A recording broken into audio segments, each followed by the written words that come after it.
Hi, yeah, it's Jackie here from the LGFA, and we're on a Zoom call today. You're well used to these by now, and you're familiar with my four guests today because we're looking ahead to the start of the TG4 Intermediate and Senior Championships this weekend. The junior got underway last weekend with two games, and we have a full clatter of fixtures, as we might call them, coming up this weekend. You'll be familiar with that old phrase down around the southeast, Michelle. A clatter of fixtures coming up this weekend.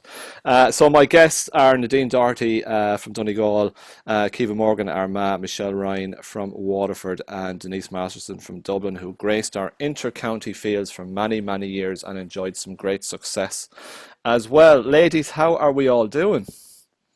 Good. How are you, Jackie?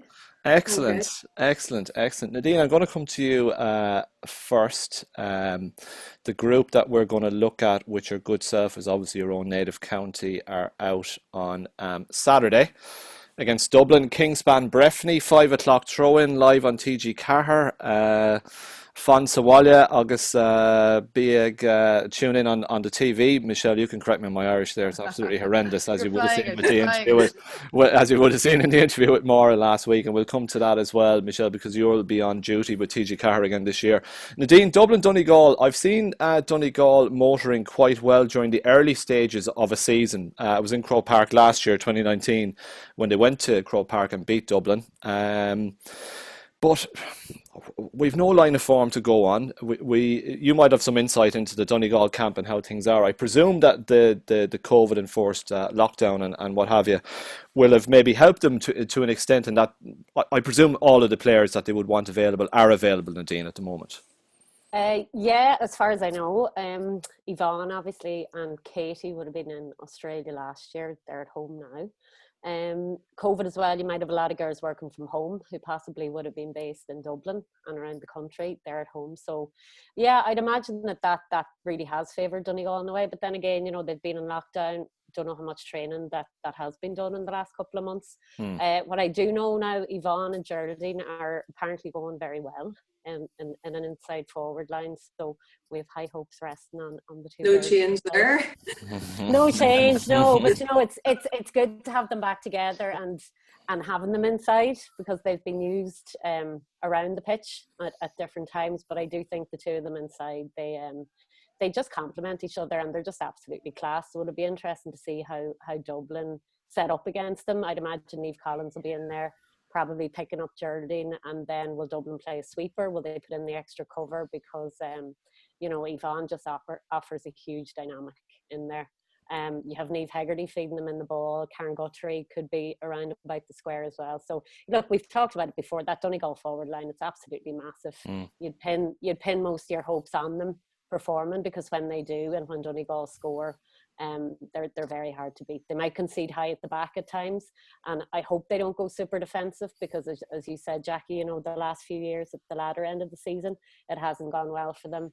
2018 against Cork, Maxi packed the defence. I was there, yeah, I remember it well. It was very frustrating. You have, four of the best forwards, six of the best forwards even in the country.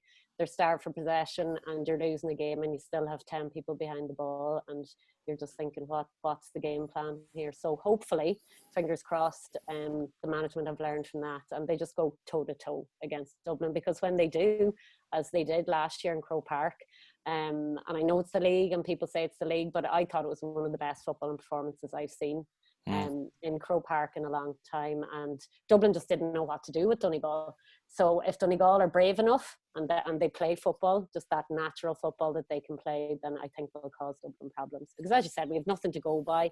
We don't know what's been happening, so hopefully that's the case, that they just let the shackles off and go for it. Nadine, if there's going to be a day to catch Dublin, it's probably this opening fixture, is it? If you're going to get one over on them. Yeah, look, I mean, Dublin are going for 4 in a row. They're incredible. They released their panel yesterday, and you were going through it. And yeah, I have it here. It's very impressive. Yeah, it's very impressive. They're well organised. You look at the two teams, and it's a wild Donegal raw football against this organised, successful system that's proven. Those Dublin girls are so athletic. They have a clinical forward line. It's hard to look past them. It really is. But I do feel on both teams, it's the old guard who are going to prove the difference. both teams have fantastic young players coming through. But, you know, looking at Dublin in the league the last few years, Mick has tried to blood, and he has blooded a lot of new players. But I just don't think they're there yet in terms of championship. So I think whichever old guard, performs on the day, I think that's where the sale go. And I think that's where the win will be. But catching Dublin on the hop, it hasn't happened in a couple of years. You know, it'd be hard to look past them this weekend. Okay, Michelle Ryan from Waterford. Of course, Waterford will have more than one eye on this game as well. Michelle, they are the other team in the group. What are your thoughts on, have you been hearing much from the Waterford camp? And since I asked you last, do you still not regret your decision to retire? Or as a weekend like this comes closer and we're all about to kick off, Michelle, are you happy? And are you happy to be on the other side of the camera as you will be again this weekend for TG4? Yeah, Jackie, my mind hasn't changed. I'm definitely happy with my decision. And I think I told you before, the way the year panned out, kind of for those of us who gave up this year, it gave us a bit of time and distance to kind of come to terms with it. And we didn't really feel like we were missing out on too much. So at this stage of the year now, you know, when I have nothing but admiration for the county girls. It's been a very long year. I mean, normally you go back training in November, kind of December time. So they're at it nearly 12 months at this stage. And it was such a very stop-start year for them, and to be gearing up for a championship now, I mean, it's phenomenal, really. But no, I'm happy with my decision, but I'm definitely looking forward to it. And yeah, looking forward to be there with TG4 over the weekend and in the few weeks to come. Look, like Nadine said, every county is kind of the same over the last few weeks. Waterford have been kind of preparing quietly there since the club competitions finished up. I know, you know, right across the country, and not just in Waterford, you know, there was probably questions of player availability and, you know, circumstances in people's lives and whether they were able to commit to it and so on. But they've a very good setup going the last few weeks. Excellent players inside it. They've brought in a few new players as well. And look, I suppose the question really is there a bit of an advantage to those who aren't playing this weekend? You know, the likes of Waterford and Cork and Monaghan and Mayo, and they get to kind of sit back and see how these teams, everyone has to go hell for leather this weekend. So you can't, you know what I mean? So you get the chance to watch what's ahead of you, and you know after the end of the game what's coming, you know what needs to be done. So maybe there's a slight advantage there for the likes of Waterford, in that, you know, they'll have a good expectation of what's to come in the weeks ahead. Yeah, it'll be very, very interesting. I'm going to go to Denise Masterson next, staying on the Dublin team. Denise, captain of Dublin in 2010 when they made the breakthrough at senior level. Denise, I'm looking at this Dublin panel, a 37 strong championship squad, 16 clubs represented. The names just, I mean, the names just trip off the tongue. Sinead Ahern is still there, obviously, a player you will know very, very well. Other long-serving players, Siobhan McGrath, Lindsay Davey, Noelle Healy, Sinead Goldrick, Niamh McAvoy. There's some not featuring, though, this year. Alwyn Carey, Rachel Fleming, Rachel Ruddy, Siobhan Woods, Una White, Sarah Fagan, Kate Fitzgibbon and Emma McDonough. But there are newcomers, including some minor panellists, as well, and it's a very, very good setup, Denise. That goes without saying. But how different do you think this championship is going to be, Denise? And as the girls have alluded to, the real knockout sense to probably every game. It really could be a case of one strike and you're out when you're in this format. Yeah, I suppose a couple of things to touch on there. Like Nadine said, I think that Donegal's kind of wild abandon and the way they play football would actually suit them better this weekend, you know, because Dublin, I suppose, they have a very good system and they have very good game plans, but they haven't had the end of the league maybe to keep leading those younger players coming in and, you know, to get a better look at their team, which I suppose they did last year. They used the National League really well for that. And the other side of that is, I think, for all teams, I would say that there will be a bit more of abandon to all their play, because I'd say they're all just so happy to be getting back and playing some football. Like, I think I could gear myself up for that this weekend. So, you know, but and like you said, the experienced players for Dublin, like McGrath, Naird and Lindsay, I mean, they'll be really hungry. And even though I think that people maybe who may have been making decisions to step away, I think this year and the current pandemic maybe, you know, I'd say it might change a few people's minds in that regard as well. I'd say they're going to play out this extraordinary season and, you know, give it another lash. For me, Alwyn Carey is a big loss to the Dublin setup. You know, her work rate has been phenomenal. Kind of one of these workhorses that maybe goes a little bit more unnoticed during the year. And I suppose another one for me that I was sad to see go was Siobhan Woods. She's been a real long serving, Dublin player who maybe hasn't got the recognition. But I would say in terms of what she brings to the team in the changing room and that she's been there so long, I think she's going to be a big loss to me. But I'm really looking forward to it. I think it'll be really interesting to see how they line out against Donegal. Like you said, there's no time for real experiments. You have to go. Every game is must win now. It's championship, it's knockout. It's very exciting, and I think it's going to make for a very interesting viewing over the weekend.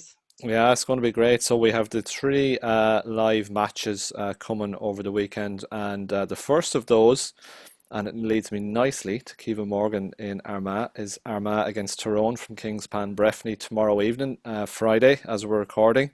7:30, Caoimhe, and you're going to be on our TG4 fan wall interacting with fans from Tyrone and Armagh as right through the game, and I think you're on duty at one of our games as well over the weekend in a co-commentary position, Caoimhe, so we look forward to seeing plenty over the weekend.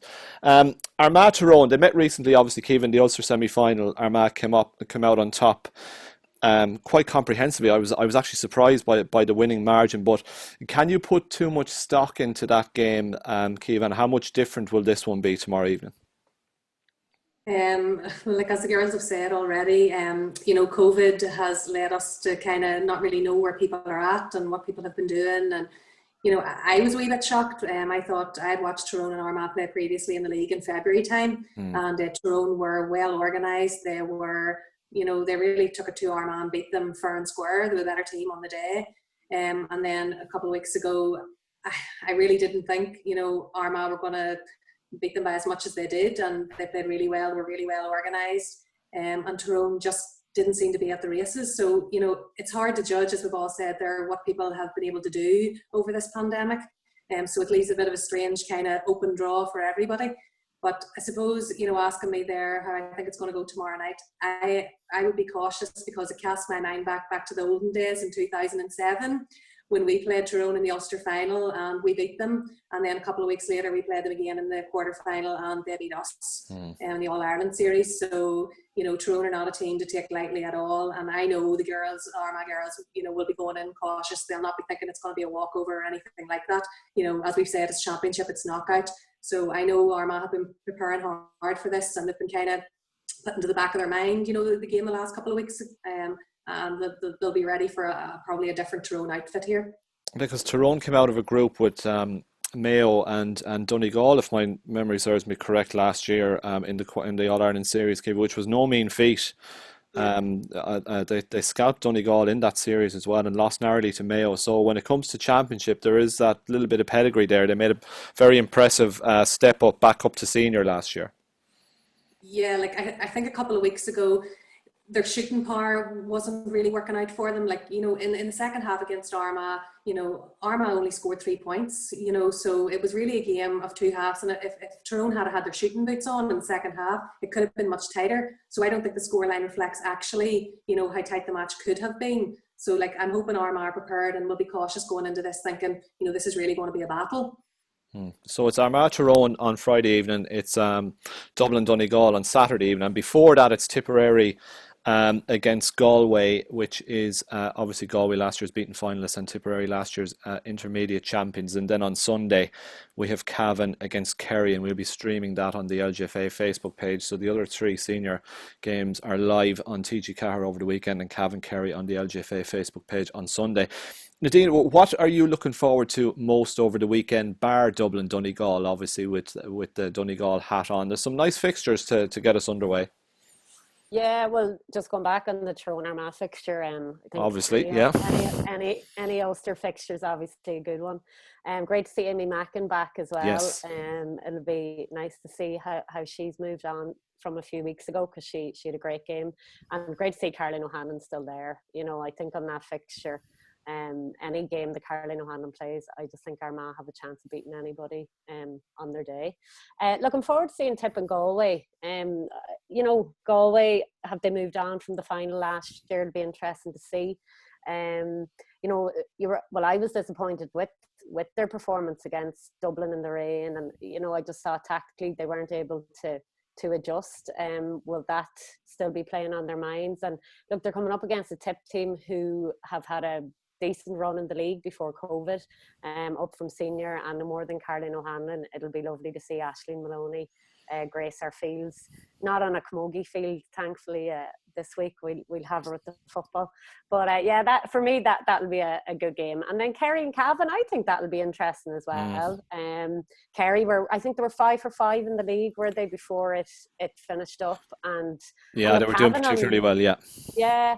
Cavan on their day, no more than Donegal, like there's a bit of a wildness to them. They'll bring a good physical aspect to it, and they'll try and shut Kerry down. But just Kerry's forwards, I always feel they're a lovely bunch to watch as well. So yeah, the senior fixtures really stand out for me now. But yeah, Tip and Galway and Donegal Dublin, they'll be the ones I'll be keeping an eye on most.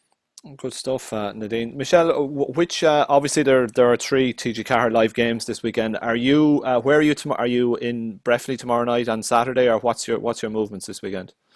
Yeah, so we head to Breffni tomorrow evening for the Tyrone Armagh match, and we will do the matches on Saturday from Breffni, even though the Tip Galway match is obviously on in Limerick. Sure. But yeah, no, you know, like Nadine said there, I'm actually looking forward to the Galway Tipperary match, because it will be very interesting to see how Galway moved on, because I do think with the last few years, you know, they've had this success in underage. Their club teams obviously are very prominent in the club championship. They've reached the All-Ireland final now last year. And I just feel that they are very much on the verge of something. And if, you know, this year, I know everyone is saying, you know, Dublin are going for the 4 in a row and all of that. And I just think if ever there was a year for an upset, then this could possibly be it. Like, and it'd be interesting to see how Galway have coped with the break and so on. But, you know, Tipper are a funny team, and we know that more than anyone else. You know, they're a very, very hard team to beat. And I don't know, is it because they end up being underestimated a little bit, or what it is? They're very young, they're a very vivacious team, and they just have a never say die attitude. And, you know, like, you have to give them, they have the resilience. They've gone down to intermediate twice, they've come back up, they've put it up to the top teams in the championship every year. And I just always feel if they're there or thereabouts at the end of a game and there's only a point or a goal in it, then that's when someone like Aisling Maloney just absolutely comes to the fore and revels. And you can see it in her that she has the potential to win a match with one kick of a ball, you know. So I just think I'm really looking forward to seeing how that pans out, because I think it will give us a good idea, you know, going forward, whether, you know, we're in for many upsets in the coming weeks. Absolutely. Denise, if there's going to be a dark horse in this championship, who do you think it might be? Well, the dark horse, so you're not looking for the obvious people, I suppose. But, because with the Galway Tipperary game, I don't know if I think I said this last year as well, if I overestimate Galway all the time, but I just completely agree with Michelle. I feel like they're always on the cusp of something. Yeah. You know, and I don't know, I thought that their first half actually performance against Dublin in the All-Ireland final last year, I actually thought they got their matchups really well. I thought they were attacking from the back. I think it fell apart, and then they couldn't tactically maybe match Dublin then at that stage. But I actually thought they started really well, and I thought that win over Mayo in the semi-final would really, you know, catapult them on. Because I always felt like those tight games against Mayo, maybe they used to come out the wrong side of them. But so for me, not necessarily a dark horse, probably the very obvious horse to challenge Dublin again. People they beat in the All-Ireland final last year, but for me it would be Dublin. In terms of a dark horse, again, I think it's so wide open this year. You know, like, it's so hard to judge form or how teams are moving or that, but I mean, you can never, I suppose, rule Cork out, but again, they're not the dark horse, so I can't give you a dark horse actually. No problem. We'll go with a white horse. So white horse, yeah, you can do that. There's plenty of white horses out there anyway. Yeah, because even, you know, we haven't seen Mayo yet, and we don't know what they're about, and they'll be out the following weekend. No, it's well wide open. Kiva, like, okay, take away Dublin maybe as the leading contenders, and I don't think anyone will argue with that. Who's probably, maybe a better way of phrasing the question, who's best equipped to go and win this championship after Dublin, do you think? Well, I agree with the girls there saying that, you know, the Galway match last year, they had their homework done. If they just had a wee bit more belief in themselves, you know, to have confidence and stick to it. And I think they will have, you know, they'll have learned a lot from that. So Galway will be one to watch, but I'm glad you said Mayo, because when we played them last year, I thought they were a really strong outfit. And I think there is a lot to come from them as well. You know, they have a good young team who have bought into something there, and I think they're one to watch. They'll be my dark horse, I think, yeah.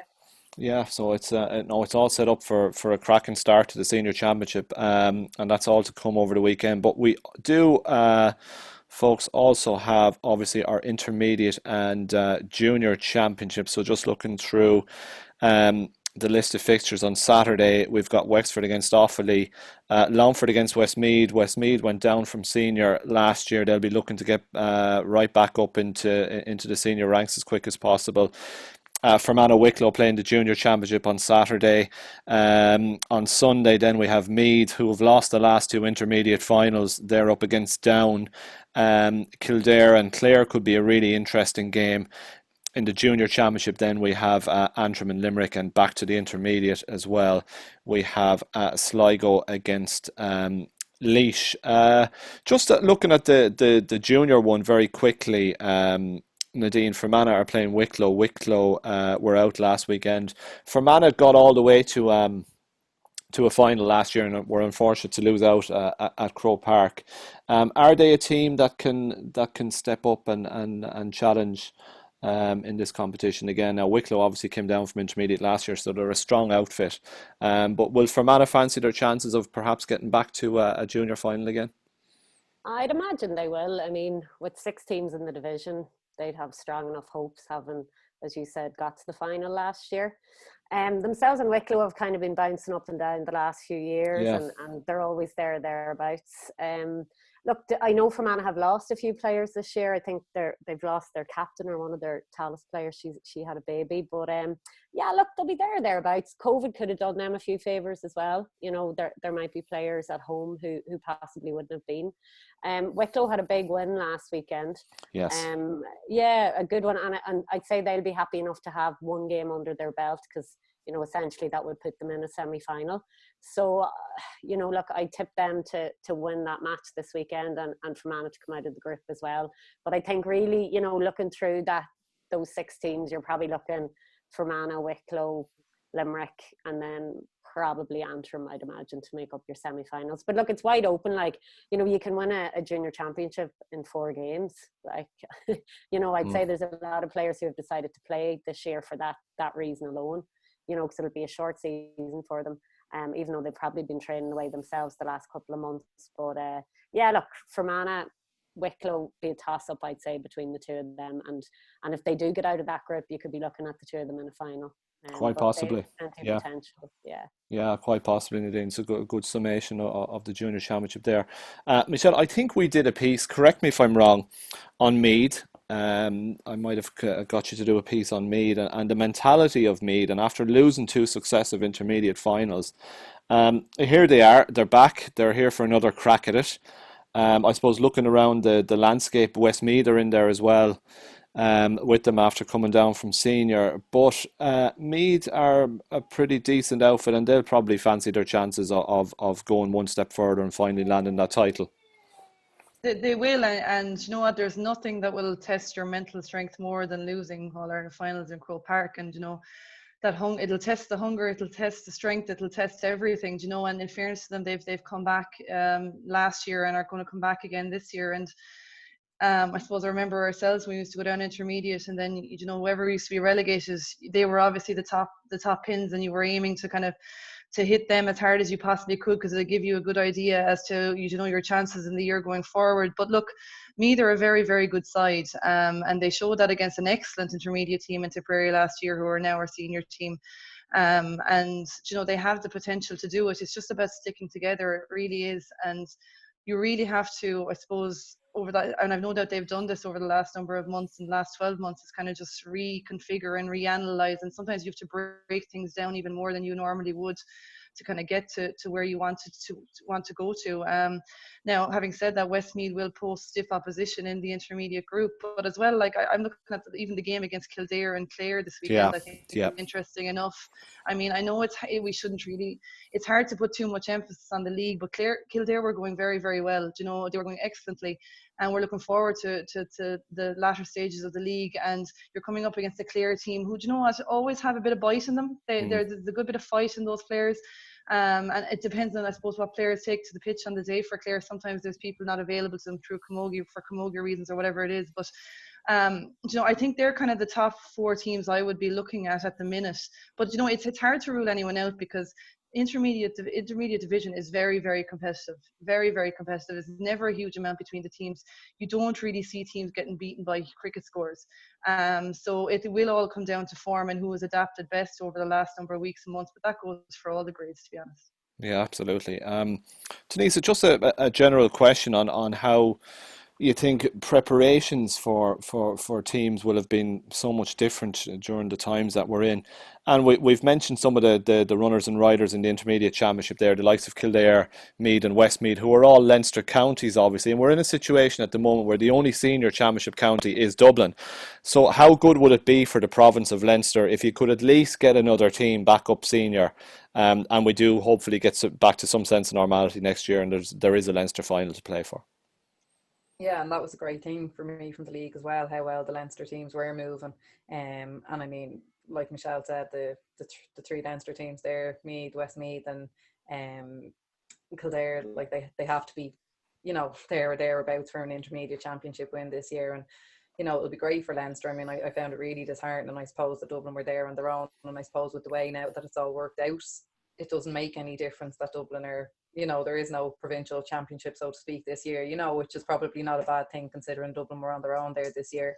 But I mean, it's just so hard to judge how any of the teams will be moving, you know, in terms of training or getting themselves up for it. Like listening to the conversation, like, you know, being on your own, maybe training for the past however many months, you know, how they've gone about it in terms of gym work and all of that. I think it's really going to maybe level the playing field some way. But yeah, like Michelle said, I mean, for Leinster football, it's crucial, I suppose, that, and for me, I probably would think maybe Meath would be the strongest challengers there, but I think for me to get back up, you know, challenging in Leinster, just for Leinster football, because, you know, I think it's fair to say that Dublin are just, or have been for the past couple of years, streets ahead, and it's made for a very, I suppose, uninteresting Leinster championship, you know, as opposed to the Ulster and I suppose all the other provinces. I mean, I think Leinster just, you know, really needs a boost, and I think Meath winning the intermediate championship would be huge. Yeah, okay, fair comment. Yeah, absolutely.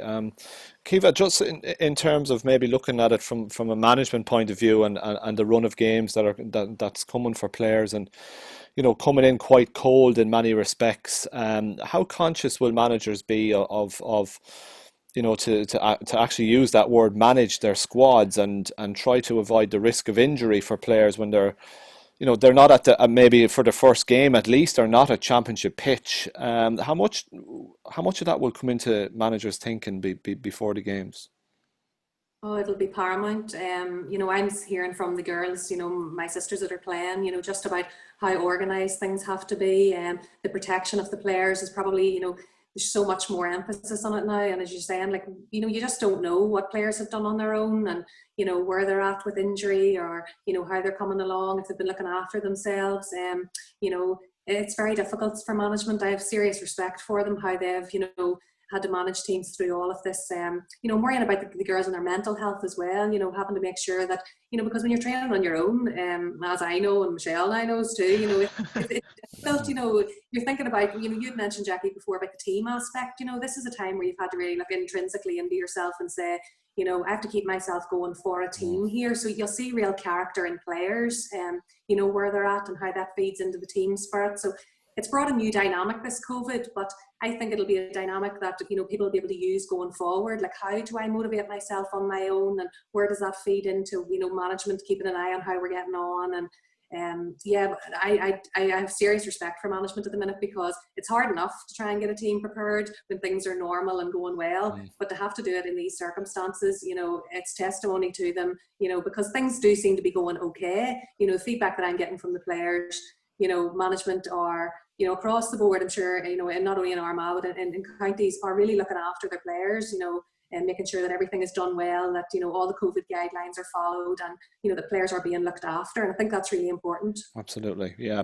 And player safety is paramount as we get these championships underway. 100%. They are our main assets, always have been, always will be. And we wish each and every one of them the very best over the coming weekend. Caoimhe, get those colours on for tomorrow evening. We'll see you.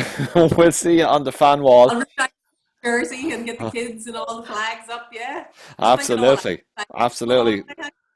Let's go all out, because we're back live tomorrow evening on TG4. It's Armagh against Tyrone in the TG4 Senior Championship. Michelle Ryan will be on analyst duty over the weekend as well. We look forward to seeing Michelle gracing our screens. Guys, as Ryan Tubridy might say, will you come back to me next week? Will you come back? Will we do it again? We'll have a look back maybe and a look forward if there's a time that suits you all next week. I know it might be a little bit busier for you next week if you're back to work and whatnot, but we might try and figure something out. As always, I really appreciate your time and your company. Always enjoy the chats and the lols, and we'll look out for the dark horses and the white horses and all of the all of the runners and riders as the TG4 Championship really heats up this weekend. My very special guests today: Nadine Doherty from Donegal, Caoimhe Morgan from Armagh, Michelle Ryan from Waterford, and Denise Masterson from Dublin. Folks, stay safe, stay well, and enjoy the action over the weekend. We'll talk to you next week, please God. Thanks a million. Thanks, Jackie. Here's Jackie.